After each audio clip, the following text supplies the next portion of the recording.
What's up, everybody? I hope you guys are having a fantastic day. I'm just gonna wait for a few more people. So what I do once a week, once every 2 weeks, I like to get together and recap what's happening with the markets. I like to recap what exactly are we getting with the Federal Reserve, our debt ceiling. I like to go over real estate information. I like to go over crypto information.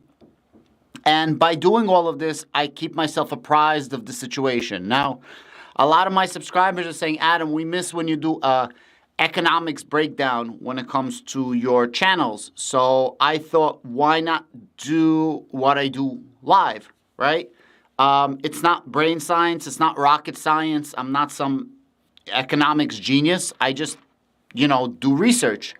So I said, why not research today? And we got a lot of information to research. So in today's live, I want to go over the CPI. I want to go over the PPI. I want to go over the last Federal Open Market Committee meeting. I want to go over the jobs report that we got today. I want to go over the debt ceiling for the United States. I want to go over the St. Louis Federal Reserve data for real estate. I want to go over the Federal Reserve data. You're such a troll, bro. You're such a troll, Chris. I want to go over the real estate data for. I'm sorry. I want to go over the data for how much debt we owe as a country, like us, not the country, like me and you. And, well, not me. I don't have debt, but you guys. And I want to go over how much savings accounts we have. So that's what I'm going to be doing in my live. I'm just waiting for a few more people. If anybody just came in here, I'm going to start this all over. In today's live, I'm going to be doing what I normally do. This is how I prepare for my week. This is how I prepare for my videos. I'm going to go over a lot of economic data. Feel free to chill out with me. A lot of you guys have been asking me to make more economics videos. These videos do really, really, really bad. Nobody likes to watch economics videos. And I thought if I'm going to do a live, I might as well do a live with you guys. And we could go over economic data together, right? How does that sound?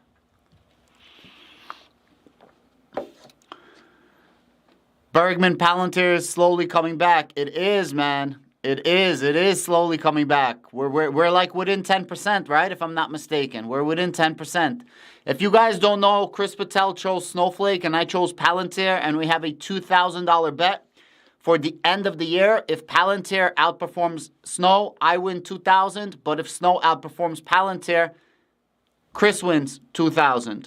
However, since I'm feeling jolly, would you like to make the bet for $2,500, Chris? You want to raise it by 500? I'm in. If you want to raise it by 500, I'm in. I am in.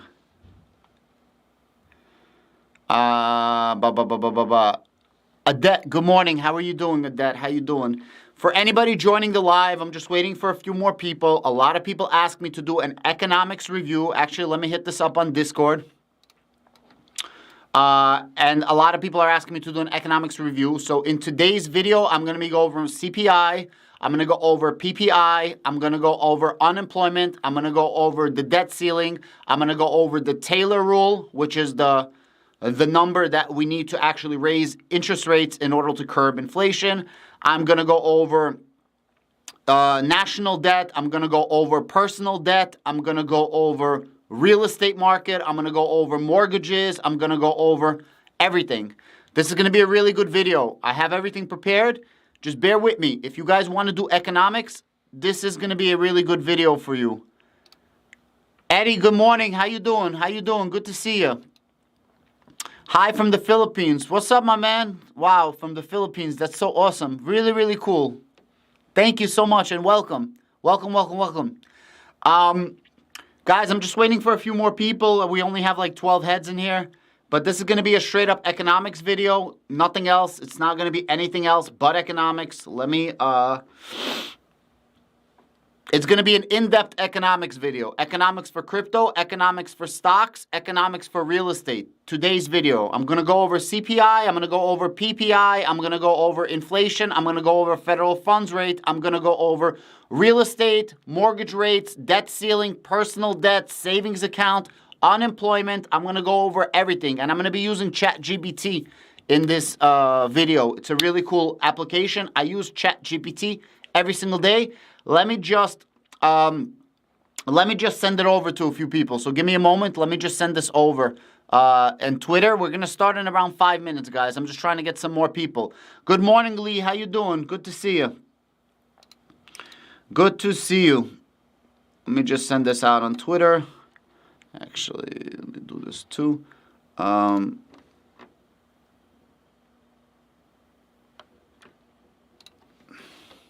second.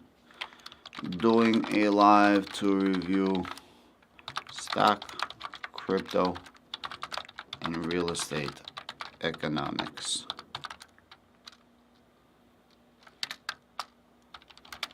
This will be a very good live.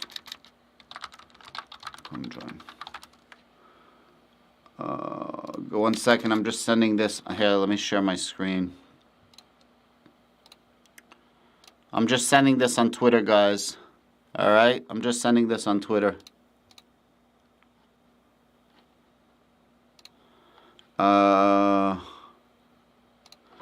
Review stock, crypto for the full review.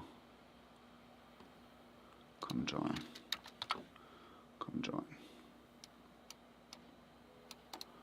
Ba ba ba ba ba ba ba ba ba. All right, that's Twitter. And guys, if you're just joining, I'm just letting you know, I'm going to be doing a full economics video. This video is going to be just economics. I'm going to go over the consumer price index. I'm going to go over the producer price index. I'm going to go over the unemployment report that we just came out today. I'm going to go over the national debt clock. I'm going to go over your personal debt. I'm going to go over savings account. I'm going to go over real estate. I'm going to go over mortgages. I'm going to go over the crypto market. I'm going to go over a lot of data. This is stuff that I do normally. This is what I do by myself. And because I do this by myself, I thought, why not do a live and review it? Stick to the end, and I will give you my answers. Good morning. Good morning. How you doing? Thank you so much for joining. Guys, we're going to start in like 2 minutes. I just want to hit this up for my, my Discord. By the way, guys, I do have a Discord. If you guys want to come in, please feel free. Full economics video. Come join the live. All right, let's do this. 1 second. Let me just send this one more time to my people.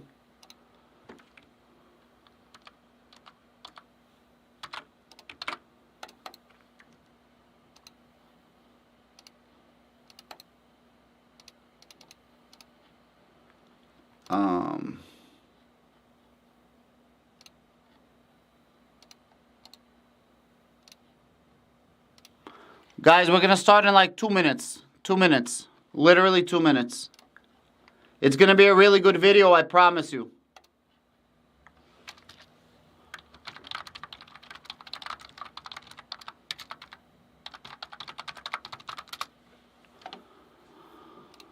Good morning. What do you think about the jobs report, and why is it negative thing that the unemployment rate is lower? Good question.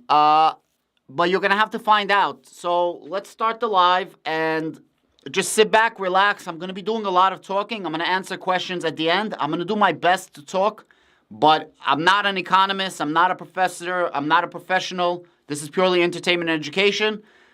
This is how I prepare for my week. I'm a YouTuber. I do videos. If you guys don't know, I have videos. I do videos for real estate. I do videos for stocks. I do videos for side hustles, and I do videos for cryptocurrency.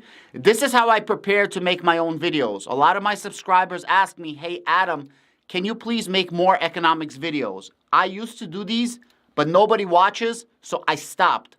What I'm going to do right now is I have 1 million tabs open. This is going to be an extremely, extremely good video. And we're just going to go over a bunch of data. I hope this helps. And, oh, we got 25 people. Good. Should we wait just a few more minutes? Good morning, True. How you doing? But I promise you, this is going to be one of the best videos. I promise you, no crypto channel ever did this. Zero. I will be the first crypto channel to actually do an economics video for you guys. You know why?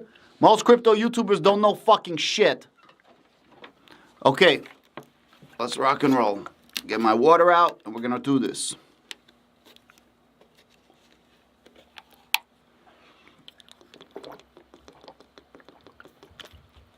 How do I play music on the side, on the background? That would be cool. How do I play music on the background? Okay, let's see. Can I play music? Can I play music? 1 second. Can I add music? I could play music. 1 second. One moment. I'm just adding some music. Give me a second. What music should I add? Let's go to art list, and I'm just trying to add some music to make my life a little simpler because I want to hear something in the background. Let me see. Library. Nano. All right, I'll do this right now. What we got? 27 people. Guys, thank you so much for joining the live. It's going to start in like 1 minute. I just want to get a few more people, and I want to play some music in the background. I've never did this before, so let me see if this is going to actually work. It's getting a little hot as well.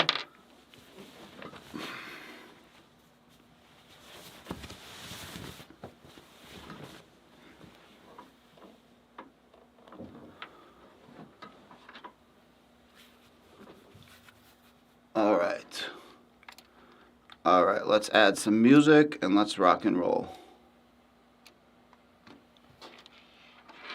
The file's limit is 30, so I can't do it. Okay, whatever, I don't care. All right, let's start. Let's go back to comments. Good morning, thanks, Adam, appreciating all you're doing. Thank you so much, Edward, I appreciate it. Okay, we got 25 people. Okay, not a problem. Okay, let me add this to the screen. No, that's not good. I need to add. So take this off, stop adding screen, present, share screen, boom, boom. Hippo, what's up, my brother? All right, guys, so as you can see, I got a bunch of screens open. I got the unemployment report. I got a little report about the report. I got the CPI, PPI, I got the CPI, I got the CME Futures Watch, I got the FOMC meeting, I got the calendar for the FOMC, I got the calendar for the CPI, I got the calendar for the PPI, I got the Fed economic data for loans, I got the Fed economic data for personal savings accounts, I got the Fed economic data for 30-year mortgages, I got the Fed economic data for household homeowners equity. I got the Fed economic data for housing inventory. I got the U.S. debt clock up on deck. And then I got ChatGPT. If you guys are not using ChatGPT, you guys are severely diminishing your abilities. This thing is freaking awesome. I use it on a daily basis. It is super productive. I'm not paid for them. I'm not sponsored by them. I have a full video breaking down. I might actually start a brand new channel, just ChatGPT. It's freaking amazing. So, just for me to recap really fast. My name is Adam Bergman. I have 5 YouTube channels. I'm one of the few YouTubers that covers crypto, stocks, real estate, side hustles, and economics. My economics videos, they don't do so good when I play them, but a lot of my subscribers, a small minority, asks me to do these videos. Specifically, shout out to my man Hippo. He's one of my past Patreon members. I don't have Patreon no more, but he's been with me for a while. Him and a couple of other people asked me to do economics videos. When I prepare for my videos, I write down a bunch of notes and I do a lot of research. So in today's video, I'm doing research. This is how I prepare for my videos. So I want to go over each of these tabs because a lot of people don't even know that these tabs exist, okay? So I'm going to go over each of these tabs and then I'm going to actually review the data. This is going to be probably an hour-long live. I'll be happy to answer any questions at the end, but let me go through the video. You guys are going to learn a lot. This is going to be the U.S. Bureau of Labor and Statistics, and all you got to do is type in unemployment report.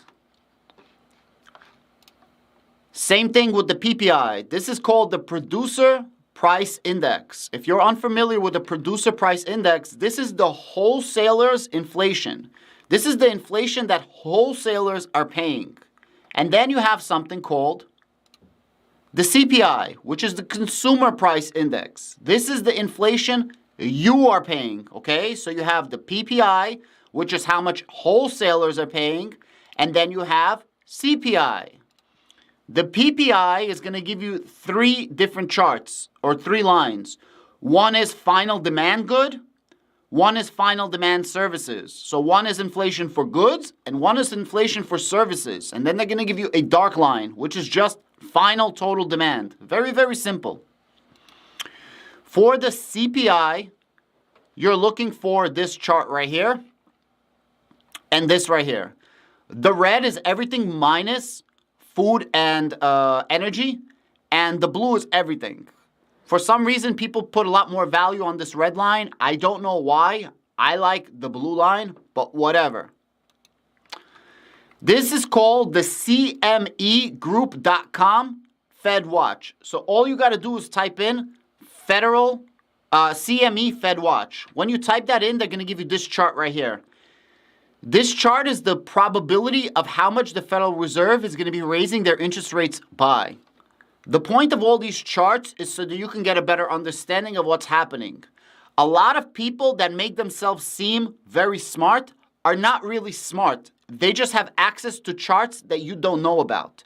That is the point of this video and this live. So you guys have the same equal opportunity to get your finances under control. Knowledge is power, but not knowledge to figure out how to do algebra equations. The real knowledge, the real power is these charts and the ability to do basic analyzation of these charts and try to predict what is going to happen. As of now, the federal funds rate is 4.5 to 4.75. They are baking in a 97.4% chance that it's going to be another 25 basis points and 2.5% chance that it's going to be a 50 basis points rate hike later. I'm gonna break this down for you guys in just a moment, but let me keep going. This is the FOMC meetings, and you can see that we just had the FOMC right here. The first thing that happens is, this is the meeting that the Federal Reserve that we just had with Jerome Powell 2 days ago. The next meeting is in March, the next meeting is in May, the next meeting is in June, July, September, October, November, and December. These meetings, the Federal Open Market Committee, they meet 10 times a year. They don't meet 12 times a year. And it really means a big deal. Now I wanted to show you something. Whenever we have a Federal Open Market Committee, there's something called FOMC meeting minutes. The FOMC meeting minutes is a full breakdown of what they talked about, what they think is going to happen, and guidance. These meeting minutes come out around 2 weeks after the initial meeting. So in around the middle of February, we're going to have the actual meeting minutes, which I'm going to read to you. But it's very important. This is a list of the next CPI meetings. So we just had a CPI meeting for January 12th. The next one is February 14th, March 14th. And they all meet essentially in the middle of every month. This is a very important chart. This is a chart of Producer Price Index. Remember, one is wholesalers and one is individual interest rates. And they also meet, and they meet within a day or two of the CPI. This is the Fed. The Fed is basically, so there's a bunch of different governors. These bunch of different governors are the people that run the Federal Open Market Committee. And each governor does a separate thing. The St. Louis Federal Reserve, they run this economic data. And this economic data is what I use to get my information with a lot of things. For example, consumer loans, personal savings rates, 30-year mortgages, household incomes. It's really an amazing tool, and I highly suggest that a lot of you guys use this. This is just a U.S. debt clock where it shows you how much money the United States owes, and it breaks it down per person, per everybody. And this is ChatGPT. You can ask ChatGPT anything. This is that AI application that people are, raving about. This thing is freaking amazing. It's the bomb. And I'm going to use it in today's video to show you guys. Now that we know what I'm using and where to get the websites, and if anybody is actually interested, which I don't think anyone's going to give a flying fuck about this, but if anybody actually gives a fuck about doing economics for your own personal savings, I'll leave links to this down below as long as somebody asks me. I'm going to give you the abbreviated version of what happened during the Federal Open Market Committee. We raised the federal funds rate from 0% to 4.75%. This happened within a year. This is a record aggressiveness by the Federal Open Market Committee. Before we had higher rate hikes, but we didn't have by percentage as high rate hikes. There's an estimated federal funds rate for 2023. This estimated federal funds rate is what the Federal Reserve believes they need to raise the federal funds rate in 2023. If anybody's interested, I could show you the chart. But they're saying that they're going to be raising the federal funds rate to 5.1% in 2023. 5.1%. 1 second. If they're raising it to 5.1%, that means that we still have some room to grow for the federal funds rate to go, for the Federal Reserve to raise. Jerome Powell said a couple of interesting things in his last meeting. He says that in the next meeting in March that they're going to have to reevaluate and they're going to be doing a revision. But he didn't say if the revision is going to be higher or lower. So that 5.1 can go up or the 5.1 can go lower. He increased his resolve to say, hey, we got to bring the interest rates we got to bring the inflation rate to 2%. And he breaks down inflation into 3 parts: goods and services, real estate, and non-real estate services. So goods and services is a backlog of everything that you're buying in the store. That's going down, and that's one of the main reasons why our inflation is going down. Real estate is starting to go down, but essentially it's in neutral. But it's starting to teeter-totter going down, and we're waiting for brand new leases to come out in 2023 to really get a better gauge of how our real estate's doing. But he perceives that the real estate market's going to go down, and I also think the real estate market's going to go down, which I'll explain in just a moment. The third part about inflation is the services non-real estate, which means the service industry, excluding service for real estate. And this inflation is not going down, and this inflation is not budging. For the person that asked me about the unemployment rate, this is where it's coming from. As there's almost no unemployment, it's very, very hard to find good employees. And people are charging a shit ton of money, and you got to pay a lot of money for the services. As there's going to be more unemployment, people don't have to pay as much for the same services. Why? More and more people are going to be looking for employment. And as more people are looking for unemployment, because there is unemployment, employers can now pay less. As employers can pay less, that means the bottom line for you is better. Let me explain how it works. Right now, companies like CVS, Rite Aid, Walgreens, everybody that's robbing those companies need to charge more money to make the same margins. At the end of the day, you pay more money for your deodorant and your shampoo, so on and so forth, because people are robbing the stores. And as people are robbing the stores, the profit margin is going down. So all of these things affect how much your goods and services cost from a retailer. Because the services non-real estate is not budging, this has to do with a lot of inflation. Now you might ask yourself, Adam, how is unemployment so low? Where is it coming from? There's a lot of people that actually ended up doing right now, like, there's a lot of people that ended up leaving the workforce. So you have millions of elderly people that said, fuck this, I'm leaving the workforce. There's no reason for me to work. I'm doing an early retirement. These people are not coming back. These people left during Corona. They are not coming back to the workforce. Because these people left during Corona, these people are not going to be coming back. You understand? All right. And then finally, Jerome Powell says that we're going to be raising the federal funds rate until needed, but it's time to reassess. So he says that it's time to reassess the federal funds rate. Now that we understand the abbreviation of what happened with the Federal Open Market Committee, now let me actually break down what these charts are.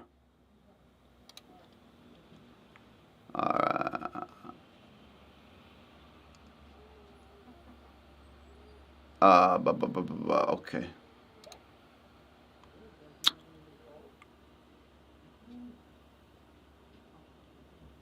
Who's this? Tons of company? Who's this idiot? So, Big Rig, you're a freaking moron, a goddamn moron, and God wasted his time with creating you. So let me just block this guy. All right, very, very good. No way, bro. I got Tom Nash in here. All right, guys, let's do it. Let's do it. All right, guys, now that we know where to find the charts, now that we know what happened with Jerome Powell, let me break down these actual charts. Let me break down what they actually look like. This is the unemployment. Unemployment, this is during coronavirus. Our unemployment went through the freaking roof, 15%, right? Let me get this. Our unemployment rate to 15%. And this is our unemployment rate right now. So we went down, down, down, down, down, down, and we're fighting this number right here. We're fighting 3.5, 3.7, 3.5, 3.7, 3.5, 3.7. All right? Now, there's another piece of data that people look at. There's something called the JOLTS report, which is job opening and labor turnover. That means how many job openings there are. And what happens is you take the number of unemployed people, not the percentage, and you do a calculation with the JOLTS report, and you get a number of approximately 1.8, 1.7, 1.9, which means for every one job, there's 1.8 people looking for the job. And because there's 1.8 people looking for the same exact job, that's the problem. We need 1.1, okay? We need one job, one person. One job, one person. As unemployment keeps going down, this is releasing the pressure from Jerome Powell. In his last Federal Open Market Committee, he said the unemployment market is strong. He keeps saying unemployment market is strong, unemployment market is strong, unemployment market is strong. Why is Jerome Powell talking about the unemployment market is still strong? Because as long as unemployment is strong, he can keep raising interest rates without collapsing our economy, without putting us into a deep recession. So we most certainly are in a technical recession. I believe we're in a recession right now. But there's many different levels of recessions. There's levels to this shit. Right now we're in something called a shallow recession, in my personal opinion. I don't believe we're in a deep recession. I think this is something we can get out of. And now Jerome Powell doesn't know what to do. He doesn't know if he should raise the rates. He doesn't know if he should neutral the rates or lower the rates. If this unemployment report would have came better than expected, which it didn't, and I'll show you the data in just a moment, then Jerome Powell would be pressured to put the brakes on raising interest rates. But because this unemployment report actually came in stronger than expected, which is actually bad for us, right? It's the opposite. Jerome Powell now has more ammunition to keep raising interest rates. Now you're going to say, Adam, what are you talking about? No problem. This is a report from Yahoo Finances. The job reports the U.S. economy adds 517 jobs in January. Unemployment rate falls to 3.4% as labor market stuns. Guys, this is nearly a record. This is nearly a record unemployment rate. This is a record of over half a decade. If you guys don't see it, since 1969. 1969, guys. And these are the actual data points. The unemployment rate was 3.4%, but we expected 3.6%. So not only is our unemployment rate, like our labor market, strong, it's stronger than we're expecting, which again is going to give Jerome Powell ammunition to keep raising the interest rates, which I'll get into in just a moment. Just keep following what I'm saying. Keep following what I'm saying. Okay, guys? Non-farm payrolls. We got 517 jobs. We were expecting 188,000 jobs, which means we more than doubled the jobs. It's a lot. These are beautiful charts for jobs added, lost since January 2020. And as you can see, the unemployment rate just keeps going lower, lower, lower. Okay? Lower, lower, lower. Now, this is the PPI and this is the CPI, okay? The CPI, as I said before, the CPI is the Consumer Price Index. Currently, our interest rate is 6.5%. This is very important because I'm going to go over something called the Taylor Rule. The Taylor Rule is literally a mathematical formula that tells the Federal Reserve how much to raise the federal funds rate to get interest rates under control.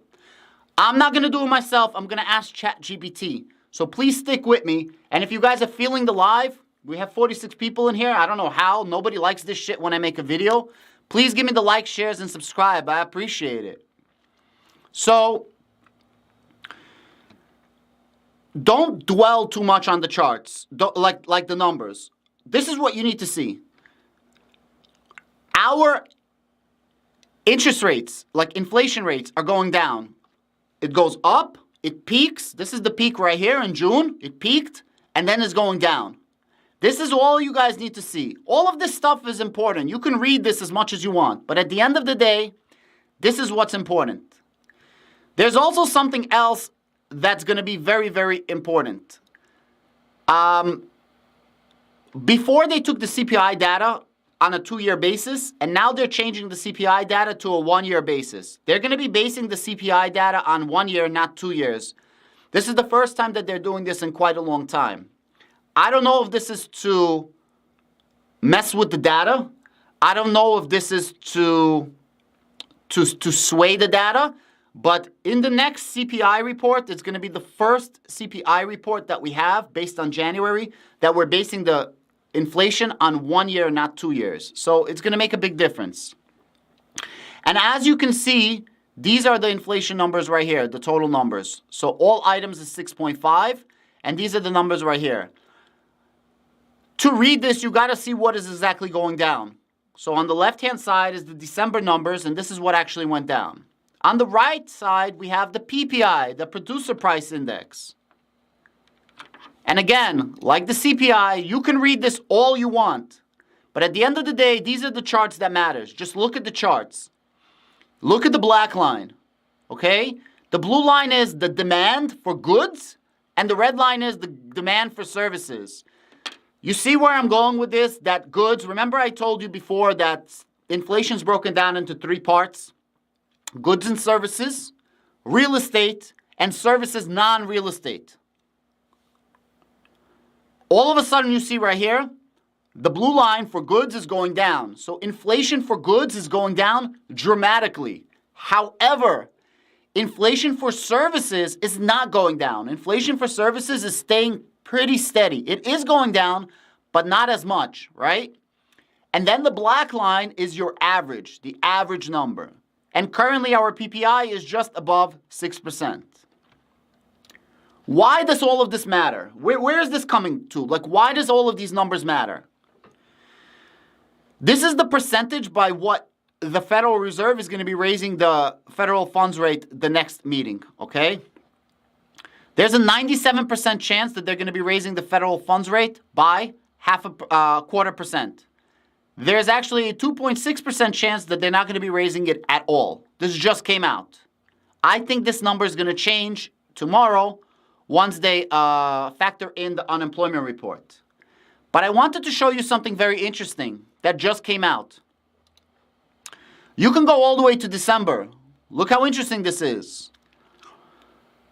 There's a 36% chance that nothing's going to happen in December, but there's a 24% chance that they're going to lower the interest rates in December, I'm sorry. There's a 7% chance that they're going to be lowering it by 50 basis points. And there's even a 0.8% chance that they're going to be lowering it by 75 basis points. Why is this important? This is the first time, if you go on the CME Group watch, Federal Funds watch, that there's actually a chance that they're going to be reducing the federal funds rate. This is the first time. I've never seen it before. I might be mistaken, but this is the first time I saw it. This is why it's even more interesting. If you go to November, there is also a chance, 9% chance plus 1, a 10% chance that they're going to be lowering the federal funds rate. If you go to September, there is also a chance that they're going to be lowering the federal funds rate. The most interesting thing is, let me see, even in July, as early as July, in just 4 or 5 months from now, less than a half a year, people are starting to factor in that the Federal Reserve is going to be lowering the interest rates. You see this? This is not my numbers. This is the Federal Fed Watch tool. This is like, that's not me, right? This is literally the CME Federal Watch tool. What does this mean? This is how the market, like the economy, the stock market, Wall Street, is considering what the Federal Reserve is going to do. The first time in a very long time did we think that the Federal Reserve is going to be lowering interest rates at all. But now they believe that it can happen as early as July. What's happening right now? This is the Federal Open Market Committee. The next time they're meeting is March 21st, 22nd. What is the significance of this? Before their meeting, they're going to have 2 more pieces of data for the Consumer Price Index. Remember, Federal Reserve is meeting in March 20th. February 14, we're going to get the new CPI data based on 1 year, not 2 years, in February 14th. And we're going to get another reading on March 14th. If you look on the PPI, we're going to get a reading on February 16th and March 15th. And then we're going to have the Federal Open Market Committee meeting. So what does that exactly mean? That means that before the next Federal Open Market Committee, they're going to have at least 4 very, very relative pieces of data and information in front of them. Besides for all of the JOLTS report and unemployment report and PCE reports and consumer sentiment reports, 4 major pieces of reports before their next meeting.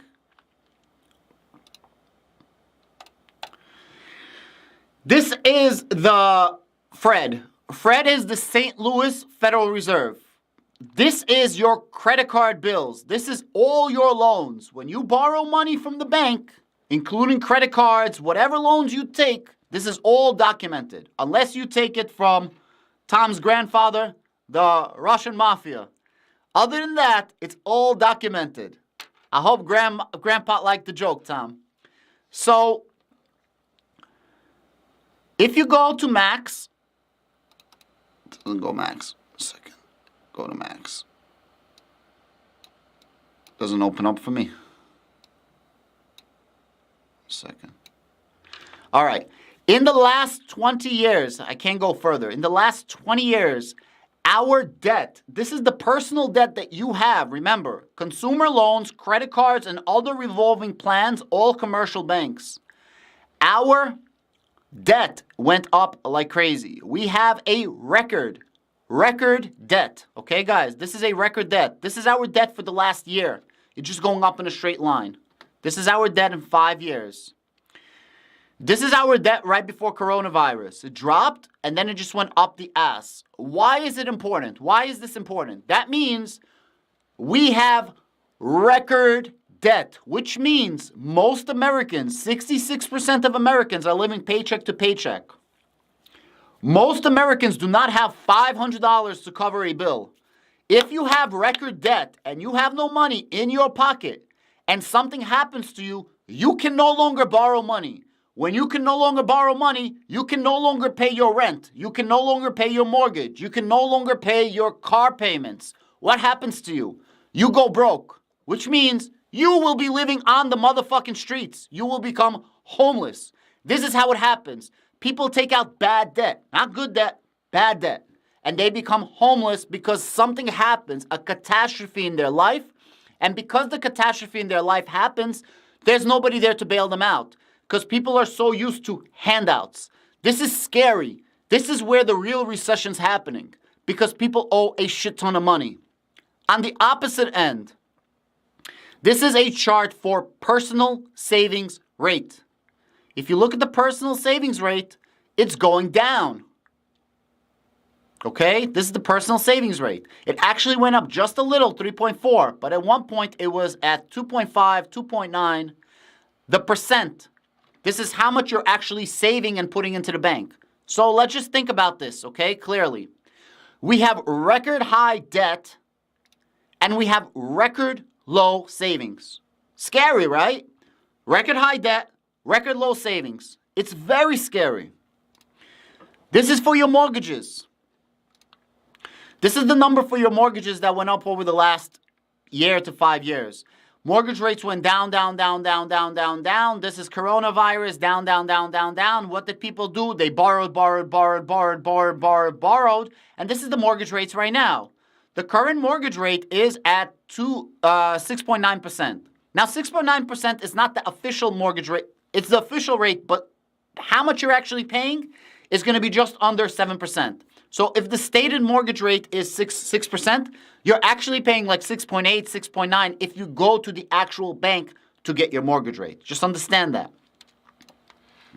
This is your housing owner's equity in real estate. This is how much money as the country we have in billions in equity in our properties. And to figure out per property, you just take the amount of properties and you divide that number and you get a personal property. Anyways, our equity in our homes is going up, okay? That means we have a lot of equity in our homes. This is fantastic. But take a look at the chart. We went all the way up, straight line. And now, look at this line. It's starting to even out. So we went like this. Boom, boom, and now we're like this. Boom. It's starting to even out. Check it out. Let's zoom out. You see where I'm going with this? Equity is going up at a normal rate. And then equity just shoots up, and all of a sudden we're pausing. Right here, Q2, 2022, we started pausing. This is a very, very interesting phenomenon, which means the property values are either not going up or they're going down, which means our equity is diminishing. What does this mean? If we have record high debt, record low savings, the last thing that people have money in is their properties. And if the equities in your property is going down, you understand where I'm going here when it comes to a recession? This is the average inventory for housing. How many days they stay on the market. This is the inventory for the last 5 years. As you can see, up, up, up, up, up. All of a sudden, this is what happened during coronavirus. The inventory, they stayed on the market for 32 days. So the average inventory, like if you put a house on the market that you want to sell, they lasted 1 month. A normal inventory is 3 months. You want 3 months of inventory, plus or minus.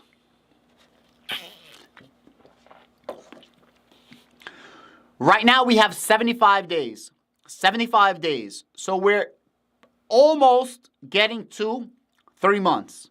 So now all of a sudden, record high debt, record low savings, interest rates are going to keep going up, mortgage rates are probably going to stay steady, your equity in your house is going down, it's diminishing.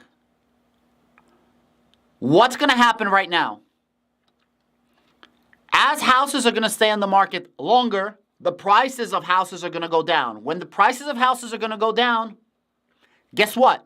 the equity that you have in your real estate is going to go down as well. And most Americans have the most equity in their life in real estate.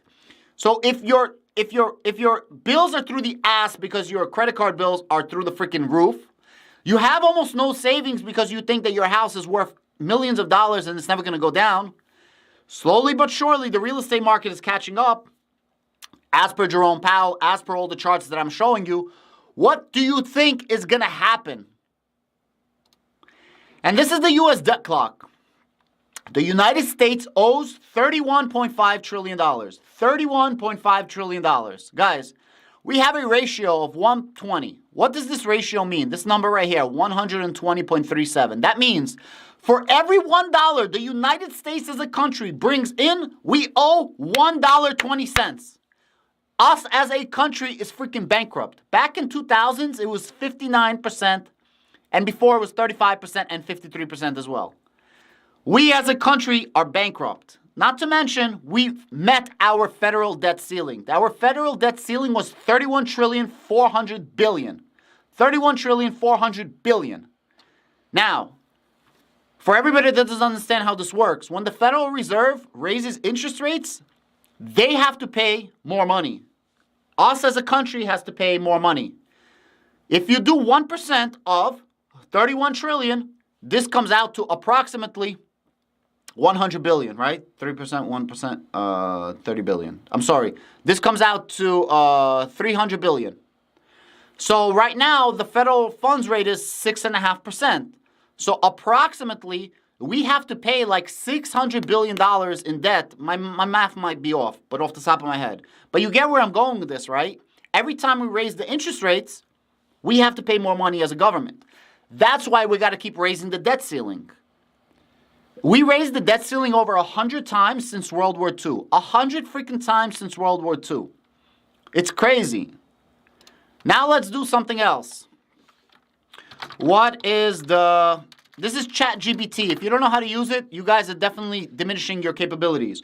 What is the Taylor rule?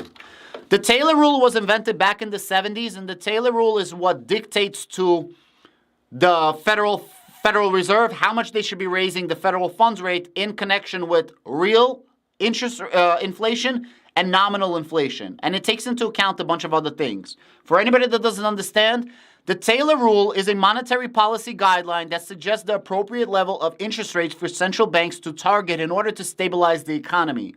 The rule proposed by economist John Taylor suggests that central banks should raise interest rates when inflation is above its target or when the economy is growing too quickly. The lower interest rates when inflation is below its target or when the economy is growing too slowly. The specific calculation of interest rate target is based on deviation of inflation from its target. Let's do the calculation, shall we? Using the Taylor rule, if our inflation is 6.5% and our GDP is 2.9%. Guys, our GDP is 2.9%. Before that, it was 3.2%. I know it's going down. That's where I'm getting the number. And our GDP is 2.9%, and we want inflation to be 2%. Can you tell me what the federal funds rate should be? Okay, so I'm asking ChatGPT if, using the Taylor rule, which is what the Federal Reserve uses, if our inflation is 6.5% and our GDP is 2.9% and we want our inflation to be 2%, can you tell me what the federal funds rate should be? Now, they're going to give you an approximate number.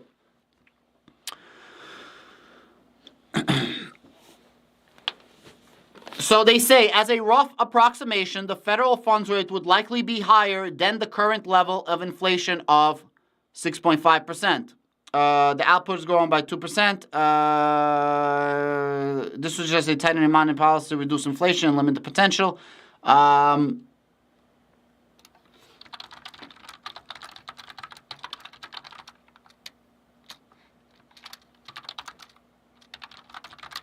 I did this before, and they gave me a number of 4.5%.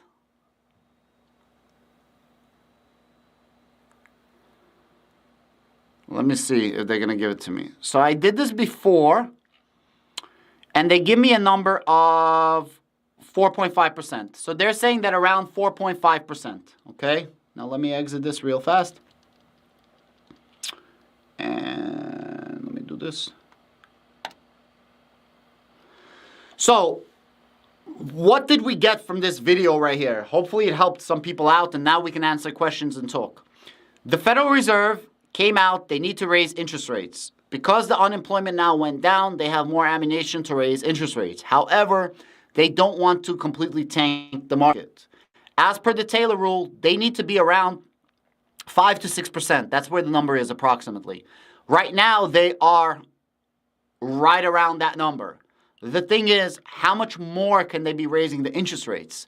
And how much more can they raise the interest rates without collapsing markets and collapsing home equity? Because if they collapse home equity, this is going to put people out on the streets. When they put people out on the streets, this is going to raise the ability for people to buy cheap real estate. If somebody gets kicked out of their house, there's a foreclosure from the bank, and then you get the opportunity to buy that house cheap.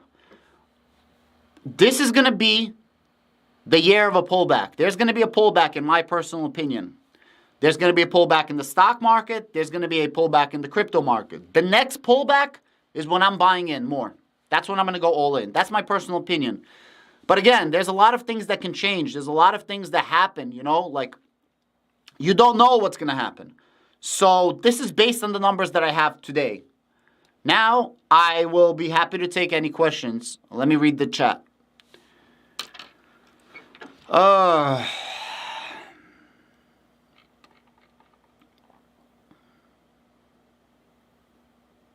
wow. Thank you so much, Tom. I really appreciate it. Thank you. I really do.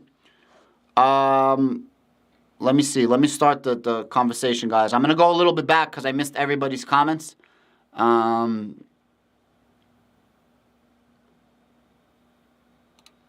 You can add these to your calendar. I see a few people haven't. ChatGPT, who's the best bear? Yeah, man. Yo, if you're still looking at fine, look at this idiot. Look at this idiot right here. Who's this idiot? Look at this idiot. Let's block him again. Look at this idiot in my room. I blocked him. Tom, thank you so much. I appreciate it, guys. I've been following Tom for a while. He has a really, really good finance channel. I really like his content. I like his no bullshit attitude. And I really gain a lot of it. Shout out to him. Thanks, Tom. Tom Nash. Adam, nice to see you live. Thank you so much, Thomas. Guys, ask your questions. I'll get to them. The non-fund looks like it confirms exactly 100%. Thank you again, Tom. I appreciate the shout out. Daddy is 100% fact. Thank you. Hi, guys. Ludo here. What's up, brother? Brother, man. 100%. The subscribers there know it. Anyone not subscribed to Adam's channel? Yeah, thank you so much, guys, for subscribing. I appreciate it. We're going to keep going. Good morning, Whale Hunter. How you doing? Tap Jute in the house, baby. You got my yarmulke on. You know what I mean? That's how we roll. I'm here. Yo, what's up, Amit? Shout out. Let's go. The jobs report was wild. What's up, bro? Doing good. I'm so thankful for the effort Adam puts in. Yeah, thank you so much. This man breaks it down for that. Bro, like it's crazy. I'll make a video, nobody watches them. I'll do an economics video, nobody watches them. But then somebody's going to say, to the freaking moon, and everybody watches it. It's freaking crazy, bro. It's so crazy. It drives me freaking insane. I get so mad. But it is what it is. I think Adam is too honest to be considered an influencer. Rest assured, you're going to be persuaded but educated. Thank you so much. All right, guys. I'm going to fast forward to the newer comments. I apologize. All right. Look at this moron. Look at this moron. Look at this idiot. Yo, ghetto tripod, you're a freaking moron. Your mother wasted her time making you. You have no brains. You have no brains. Literally, the molecules in your freaking mind, the receptors, they're not there. It's literally hollow. If you hit your head, it's going to be like hollow. You hear nothing. Get the fuck out of my chat. Idiots. Idiots. Idiots. Uh, I'm here because Tom Nash paid me to come. All right. How you doing, Gabe? I hope everything is good.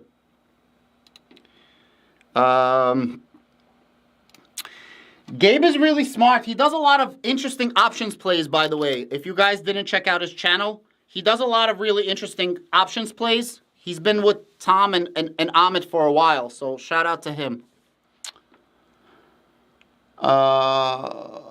Is there similar target rate expectations for European? I honestly don't know. I'll do some research. I honestly don't know if there is. What country are you in Europe?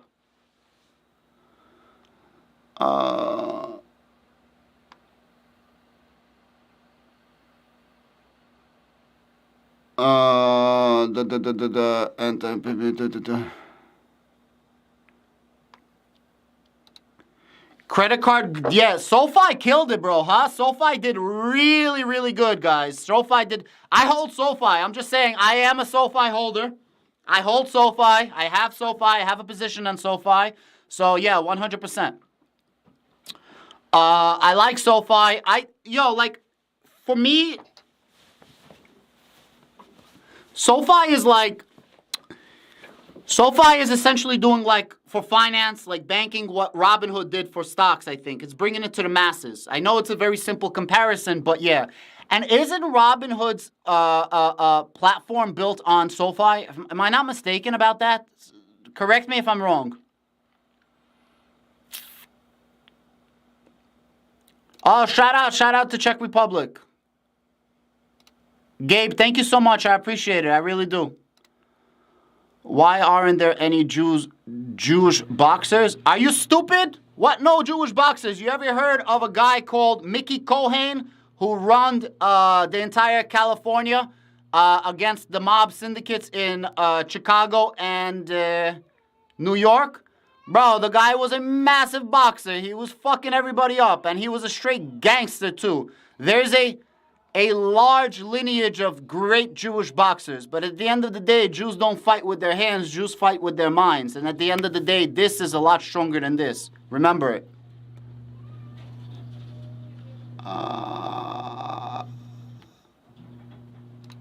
There is going to be an Algorand meetup in Prague next Friday. Nice, man. Nice, nice. I won't be able to make it. Unless somebody wants to sponsor me, I'll come out. Seems like the Fed should throw us a bone before they break the whole thing. So, listen, at the end of the day, you guys can do whatever you want and figure out what's happening. But if you know how to time the market, and I don't know how to time it, guys. You know who knows how to time it? Chicken Genius, bro. This guy killed it. Chicken Genius did it really right. He got it like 90% right, which is a lot more than a lot of other people. I'm almost convinced that Chicken Genius is one of the best finance YouTubers and influencers who actually made money. Most YouTubers never made money before they started YouTube, and that's why I'm so freaking mad. I am so freaking mad. And if you want to know if a YouTuber made money before he started YouTube, not 100%. If they have a watch, when they started their YouTube journey, they had money before YouTube. But if all of a sudden they're buying houses for cash, they made money on YouTube. If a YouTuber bought a house for cash, that's because he doesn't have 2 years of W-2s to prove his income in order to actually buy the real estate. That's how you know if a YouTuber made money or not. Any YouTuber that says, I bought this house for cash, is a very, very bad finance YouTuber. He's a good YouTuber, but very bad in finance. Why? He never made fucking money before YouTube. The YouTuber never fucking made money before YouTube if he's paying cash for his first fucking house. It's bullshit. They're lying to you. They're all full of shit.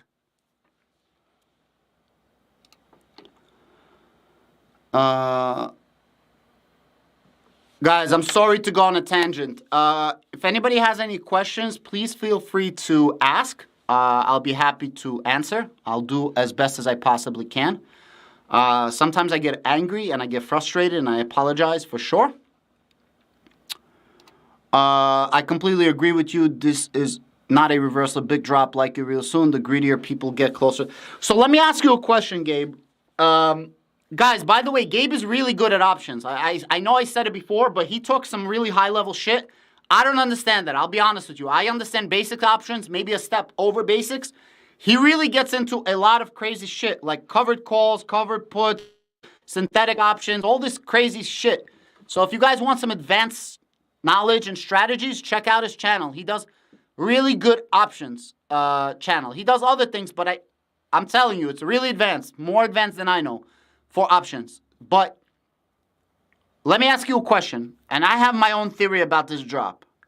So I think there's going to be a pullback, but I don't think that the pullback is going to be a huge collapse. You understand? I don't know if we're going to reach lower than the lowest point we had in crypto and stocks. I don't know. In stocks, in crypto, I think we might meet a lower low. In stocks, I don't think we're going to meet a lower low, but I do believe there's going to be a pullback. This is what I'm thinking. But I could be completely off. I'm just thinking out loud. So what do you guys think? Yo, J-Rod, what's up, my brother? Good to see you. Good to see you. Good to see you. With the high cost of buying dollars, do the Feds risk ushering in BRICS currency leading to... No. So I'm going to tell you what the BRICS currency is. BRICS is Brazil, Russia, India, China. Brazil, Russia, India, China.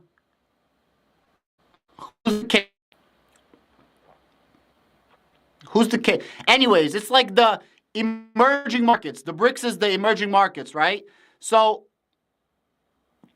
they're trying to compete with the US dollar. Right now, there's something called Bretton Woods standards. Bretton Woods. This standard was abolished by Richard Nixon. And this standard was, after World War II, the entire world was fucked up, except for the United States. And all the countries gave their gold to the United States. And then the United States dollar was backed by gold, which means the dollar, literally the dollar said, anytime you want to convert this dollar for gold, you could do it. $1, a fiat is worth $1 of gold, or $1 greenback is worth $1 of gold. It was not a fiat yet, and I'll explain to you the difference. In 1973 or 76, something like this, Nixon abolished the Bretton Woods standard. And now, all of a sudden, the United States dollar was backed by nothing, because there was a lot of questionable activities by the United States that was printing more money than there was gold. And a lot of countries wanted their gold back. When he abolished this, the US dollar now became something called fiat. And fiat literally means by decree. Fiat means by decree. That's what it means. So by decree, the United States says that their dollar is worth $1. $5 is worth $5. Whatever. But there's also something called a petrodollar, which means OPEC buys, sells, trades, and settles in the US dollar. As long as that happens, nothing's going to happen to the US dollar. Slowly but surely, there's BRICS that's coming up, and there's a lot of competition against the US dollar.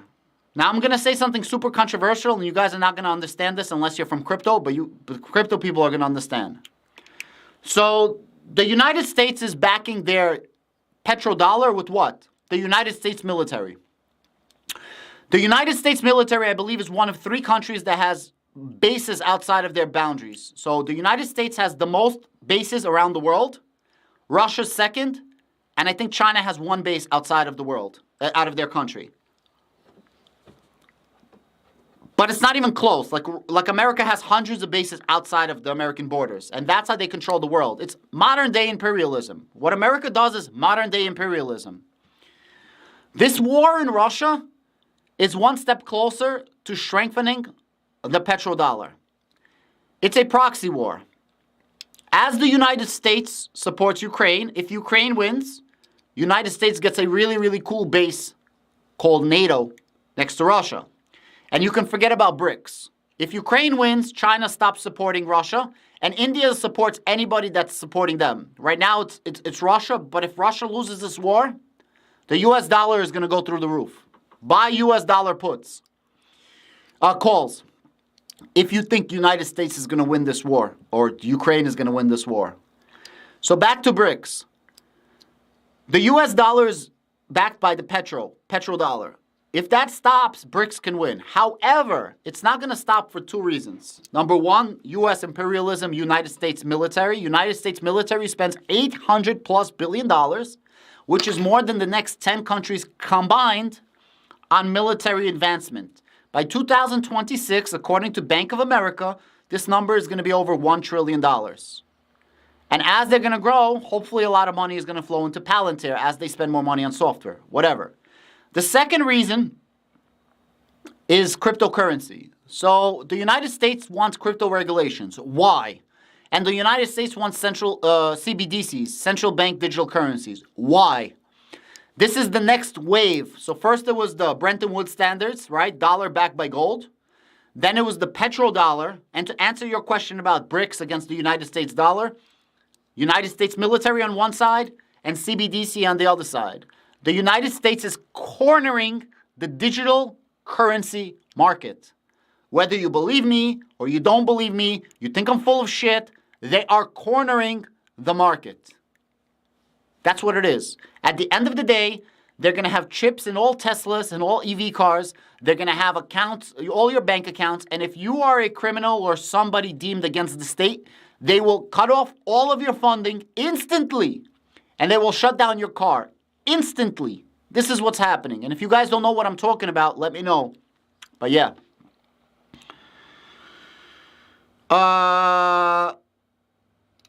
It's going to pull back.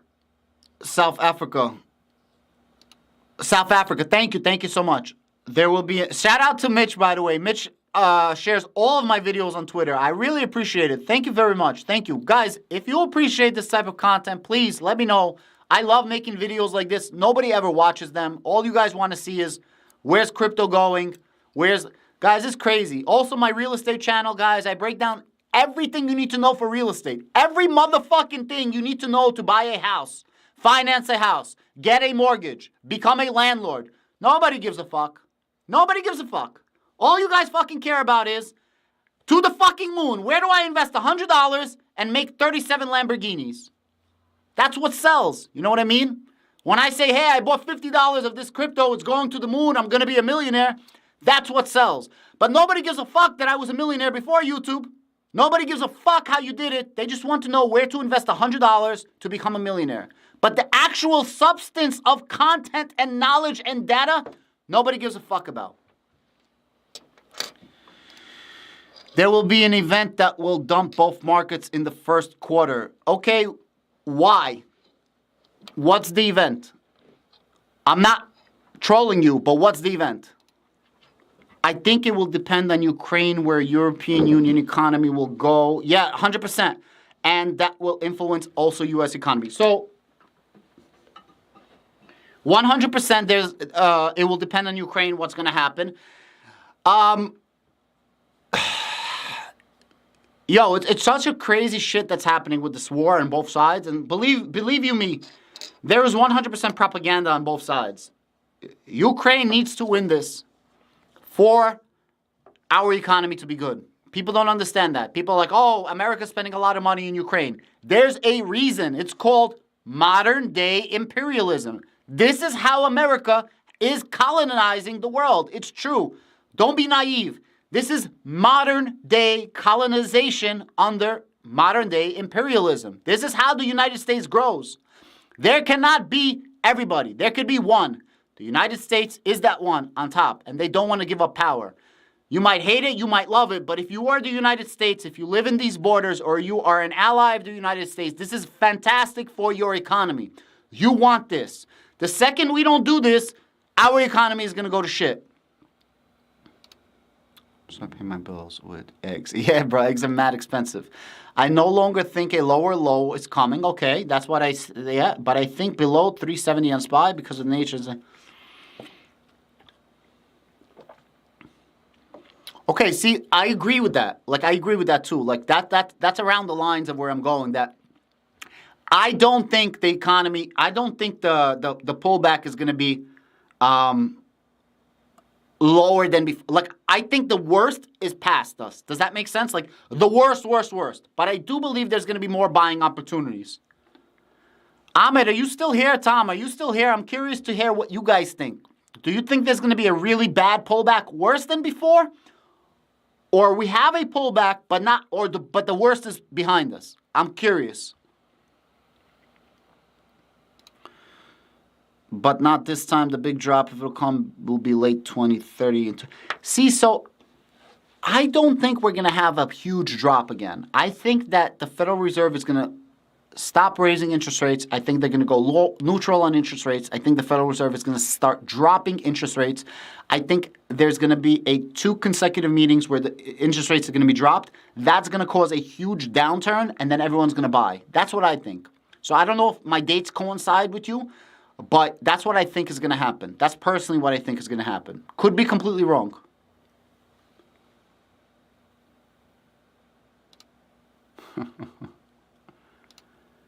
Adam, the World Economic Forum wants a one world order. If they have their way, that happens to our head. Adam, the World Economic Forum wants a one world order. If they have their way, what happens to our finances, gold, Bitcoin? Bro, I need to research this more, Anthony. I'll be honest. I don't want to say something that I don't know, and I don't want to talk on something that I don't know, so I'll pass on this. Not that I'm avoiding it. I just don't know enough to talk about it. I hope you respect that answer. Thank you so much.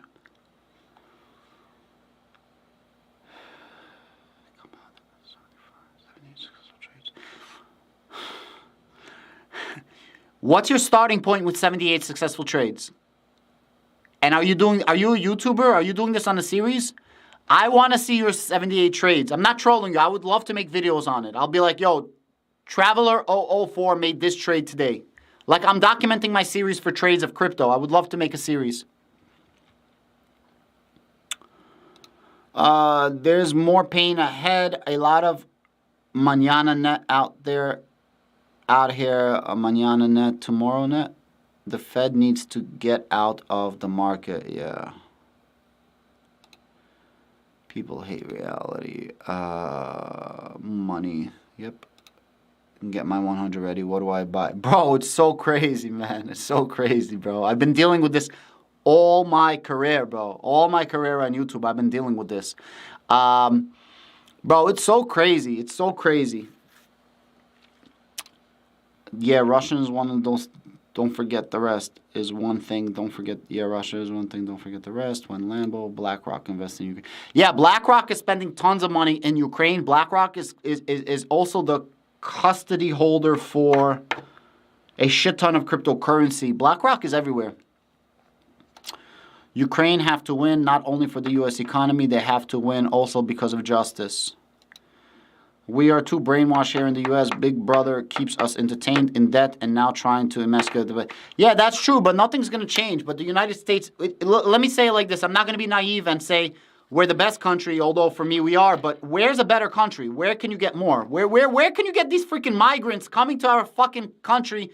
And they're bro, they want to go into Billionaires Row luxury condos that people paid for, and they're like, hey, nobody's living there, so open up somebody's private property and let us into their property. Bro, we have homeless, we have veterans, we have military active duty people or that finished the military who are living on the streets. We have a huge drug problem in New York. And you have migrant workers complaining about, hey, I want to eat my own food. I don't like this. I don't like that. Why are you here?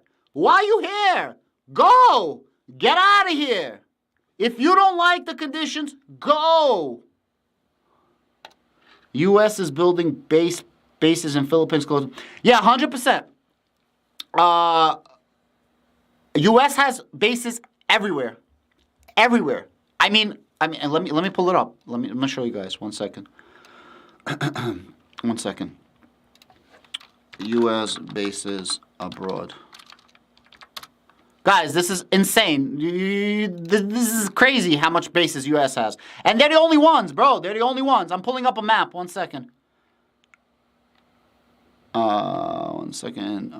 Today's military bases. Where are the military bases in other countries?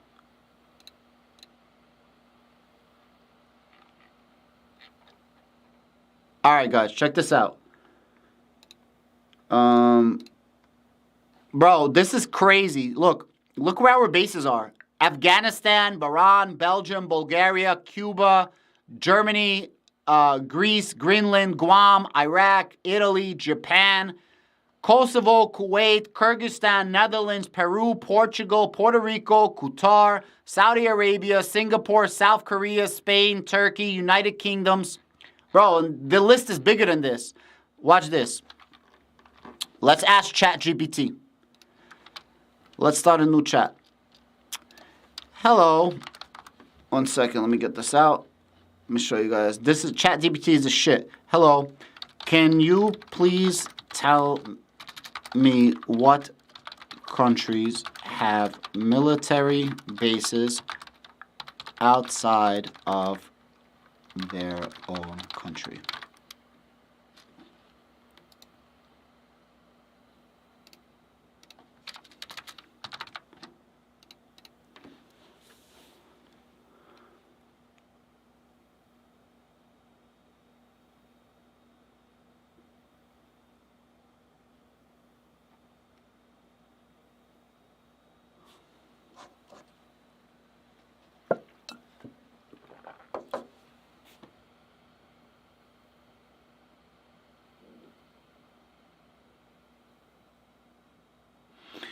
So there's not too many countries that have, right? But look how many more the United States has, right? And among others, the United States has so many military bases around the world. So many military bases around the world. It's insane. And that's the way they control the world, right? And they have multiple military bases in those countries. Not one, but multiple, which means they have little sectors. Bro, United States is mad strong. Guys, please join the Discord down below if you like it. It's completely 100% free. We talk about stocks, real estate, passive income, and cryptocurrency. We would love people that are actually communicating and helping us grow. It's very hard to grow in this community. Please, if you want, join. Plus, I hold poker nights free. I put up the money. I pay you guys in cryptocurrency or whatever the fuck you guys want. We're going to play poker as soon as we reach 100 members. I think we have like 94 right now. So yeah, it's free. They need one more crisis. What is the crisis? My biggest problem is I don't know when to take profits. Bro, I'll tell you the truth. Take profits probably very soon. The market ran up like crazy. You might want to take a few profits off the table. You never get hurt by taking profits, right? You never lose by taking money. I made a huge mistake, guys. I was up so much money. I'm talking about like over 7 figures. So much money. So much money. And, bro, I timed the market bad, right? And you can never lose taking profits. Never. Do yourself a favor. Don't be a schmuck like me. Take out money when you make it. You can make 10 right calls, but eventually you're going to make a wrong call. I made years of banging calls. Boom, boom, boom. The right calls all the time. And then all of a sudden, you make one bad call and you didn't take profits and you're a jerk off. Don't be a jerk off. Take profits.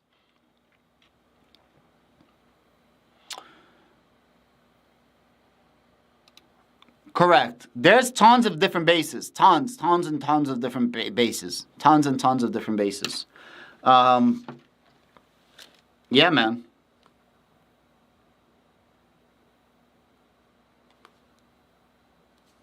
Let me see something.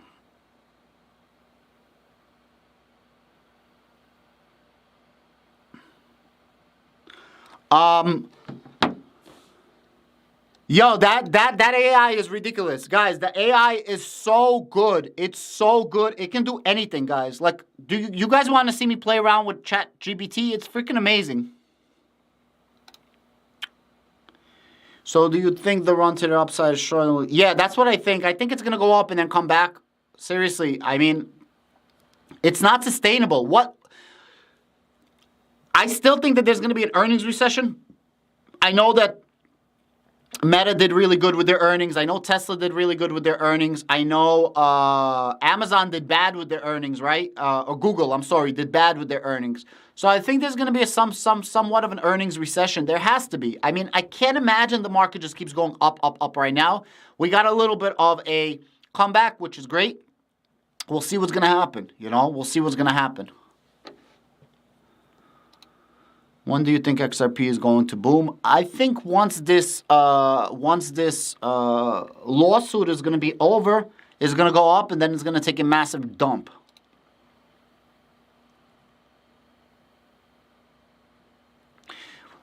China will never have a better military than the United States. China, Russia, and whatever other country put together will not have a better military than the United States put together.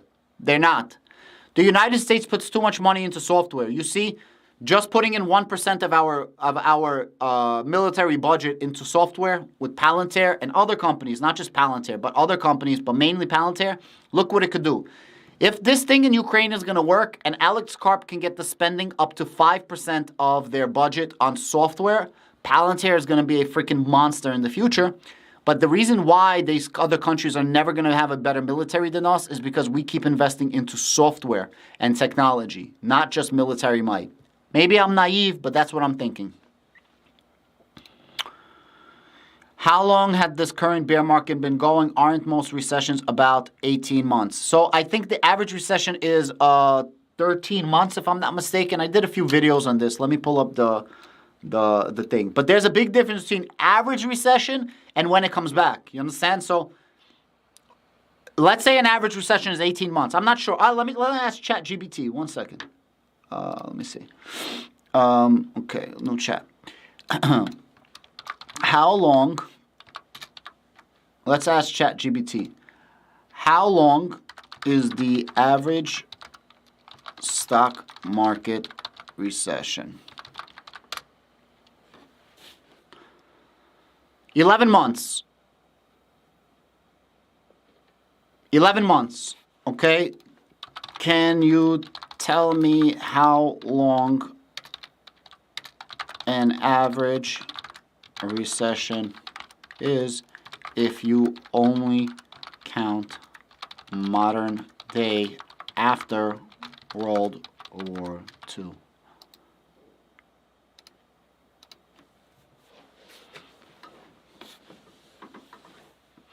So the average recession after World War II is, the modern recession is 10 months.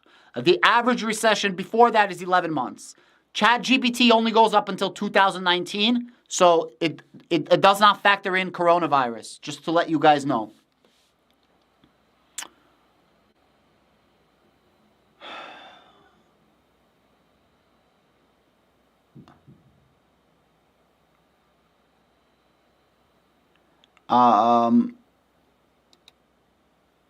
Guys, this is my Discord below. Please join the Discord if you'd like. And I know if you guys are coming from Tom's channel, and you guys want to know about cryptocurrency or stocks, please just let me know. I would appreciate it. Is it 2021? I thought it was 2019. Up to what year does your data end? Oh, 2021. I apologize. I thought it was 2019. My bad. Bro, this thing is amazing. Check this out. Write me. Gabe, check this out. Write me 10 YouTube titles, 60 characters or less, about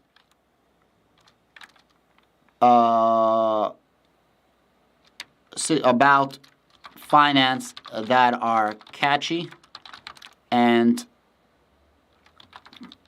quirky. Check this out. It's going to give me 10 variations of titles for YouTube.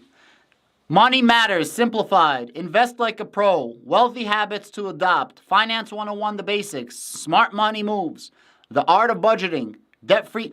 Guys, I can show you guys a crazy Substack. I can show you guys the craziest shit ever. So I use a lot of AI applications. I can show you how to write a book with ChatGPT. I can show you how to completely rephrase the book so it's not written by ChatGPT. And then I can show you how to grammatically fix that book to make it more dissimilar to ChatGPT. And then I can do a search for plagiarism and it will come up with a 0. 0. Which means as you're modifying it, you can do many things. You can literally write a book. I can write you a book right now in 10 minutes, 30 minutes between all my applications. Literally 30 minutes, I will write you an entire book about anything you want.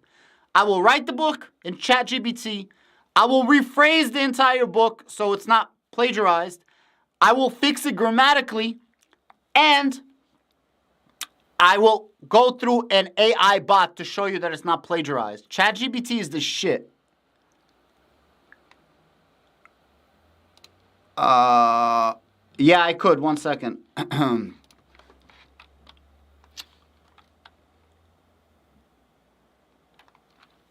When is China's GDP going to be higher than the USA?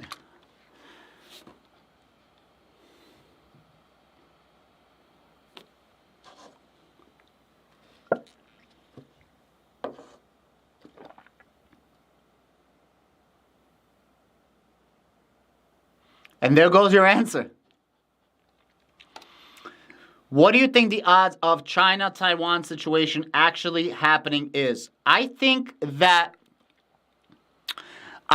China is looking very, very, very closely to Russia and Ukraine. And if Ukraine takes Russia right now, like Ukraine is not going to be is going to be able to get Russia not to invade them, like get out. China's not going to invade Taiwan. Does that make sense? I think China is watching with a microscope what is happening. That's what I think is happening.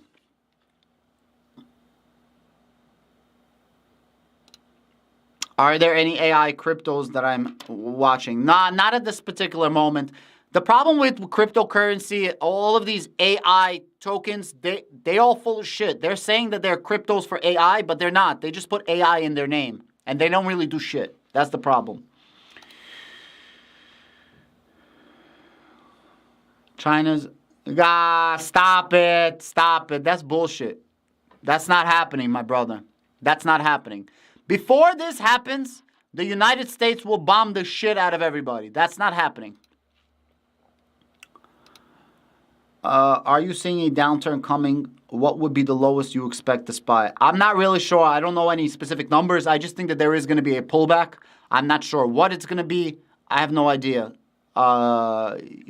Probably Gabe can give you a better understanding than me on that. Plus, I'm not much of a spy player, so I wouldn't be much help for you on that. It's pretty good. Tried to get it to right, but it kept repeating the same points. So the only thing that's limited by ChatGPT is your ability to ask questions and keep the conversation going. So as long as you can keep the conversation going and ask it more questions, it's going to go more. So you could tell it, hey, don't say these 5 points, or rephrase the 5 points, or can you make it sound like SpongeBob would say them? You know, you could do a bunch of different things. Just keep playing with it. We got 100. All right, guys, whoever's in the Discord, we're going to do a poker tournament. Probably next week, Thursday at night. I'll announce it in the Discord. We're going to do poker tournament. It's 100% free to play. I'm going to put up the money paid in crypto for the winners. I'll announce it more in the Discord, so please follow through. But it's definitely interesting, yeah. Number 100, nice. Mind blown. Adam, we need to chat offline. Yeah, for sure. You can now chat with him on Discord since you're now part of the community. I'm glad Gabe joined the community. I know Gabe is really talkative. He knows his stuff. I hope I could get some smart people from I'm not trying to take Tom's guys or Armin's guys, but I know that they have a lot of people in finance that talk. With my community, I'm the one doing most of the talking, not for the most part. For the most part, I really want more people in my Discord who can hold a conversation and add to it. I really want to grow It's hard, man. This YouTube game is really, really hard. Really hard, man. Like, very few YouTubers can actually do this live. I'm live. I'm not taking notes. I don't have anything in front of me. Like, I'm live. I'm answering questions live. Very few YouTubers. And it sucks because I don't get any views. I don't have any communication. And my production value is fucking top notch. It sucks. I think YouTube is shadow banning me. So I appreciate anybody that's part of the Discord who's going to communicate, whether it's real estate, crypto, stocks, or economy. Crypto I got covered, but I really would like stock guys, and more than just Palantir, because all I really talk about is Palantir, because that's what sells. But yeah, I appreciate anybody coming. What do you think about the spy balloon over Montana? I saw something about that. I didn't really look into it too much. Ask what is be Algorand price in 20. It's going to say they don't give price predictions, but I'll ask right now. I'll ask right now. What do you think the price of Algorand crypto will be in 2030? And by the way, if it says that there's a problem and they're not going to be able to do it. What do you think the price of Algorand will be in 2030? It doesn't give you prices. That's why it's not answering me. So, yeah. What do you think the odds that Microsoft might acquire ChatGPT, considering they're making big investments into OpenAI? What do you think the Bing would overtake Google? That's a good question, man. That's a really good question. I never thought about that. So I know that they are investing into Microsoft, but I never thought about that. So if Microsoft invests in, so this is what I think is going to happen personally. This is what I personally think is going to happen. I think Microsoft made a huge investment into ChatGPT. I think Google is going to make the similar investment. That's what I think is going to happen. If Microsoft somehow acquires all of ChatGPT, I can see them for sure taking Bing and making it better than Google. ChatGPT is fucking amazing. I can't even tell you the amount of amazing things. Bro, look, check this out. Like, let me show you guys ChatGPT, guys. Check this out. Like, this is crazy. Watch this. Watch. Check this out. All right, look, watch this. Can you please write me a YouTube? So I don't do scripts. I go off the top of my head. This is the most I do for scripts. I jot down some PowerPoints. But a lot of people do scripts in YouTube, and that's the hardest part some people consider. So check this out. Can you please write me a YouTube script about a 6 to 10 minute video about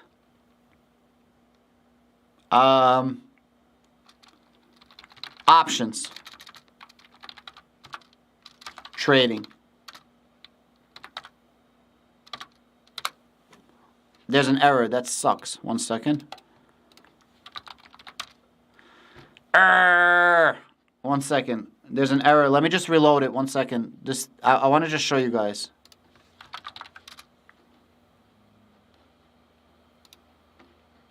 Guys, by the way, this is Cloudflare. This is the partnership that Palantir has. Cloudflare. Remember they just announced a partnership with Cloudflare? This is it. Every website that you sign into is through Cloudflare, for the most part.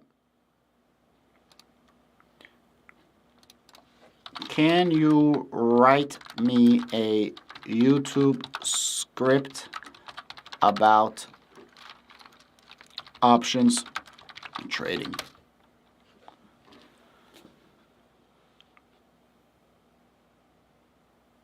Like, look how it's talking. It's not a search engine. Like, bro, it's literally talking like if I were to make you guys a video.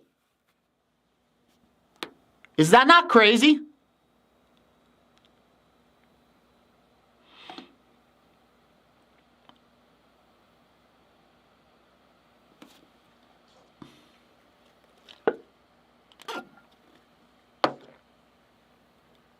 Bro, it's writing me an entire script, bro. An entire script.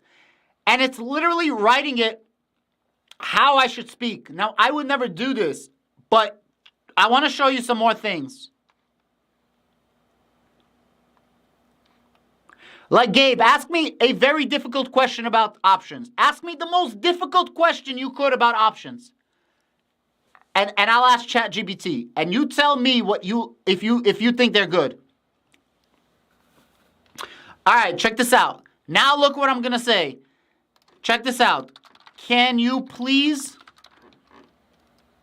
rewrite this and make it more exciting for a younger audience? Okay? Watch this.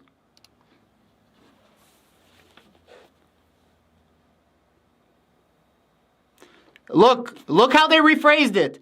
So instead of saying, look, instead of the intro being, hello and welcome to today's video, we will be discussing options trading, okay? That's the first variation. Check this out.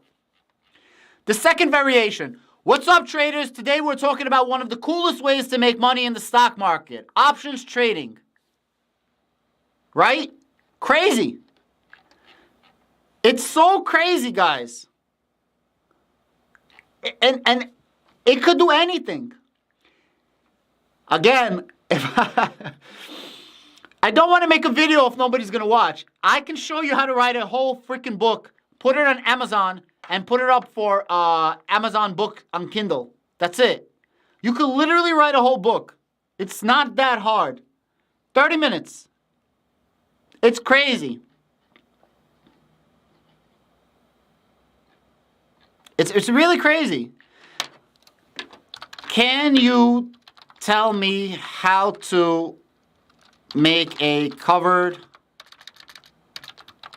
call? Forget about options. Let's do a new chat, okay? Let's do a new chat. What should we talk about, guys? Let's ask ChatGPT. Give me something. What should we talk about? Give me any topic. Give me any topic of productivity. Let's talk about productivity. How to do something productive. All right? Let's do productive. Let's do ChatGPT. We're going to have a whole thing. Somebody give me a topic. They wouldn't know about them. They wouldn't know. Let me ask. Do you know about Andrew Tate?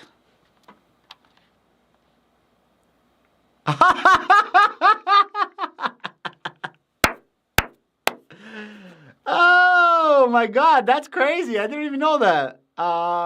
Okay. What is the universal income?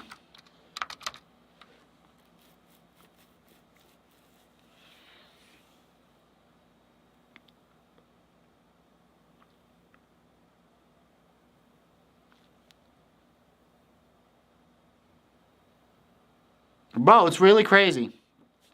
Watch this. If I wanted to start a YouTube... Oh, hold on. Can you destroy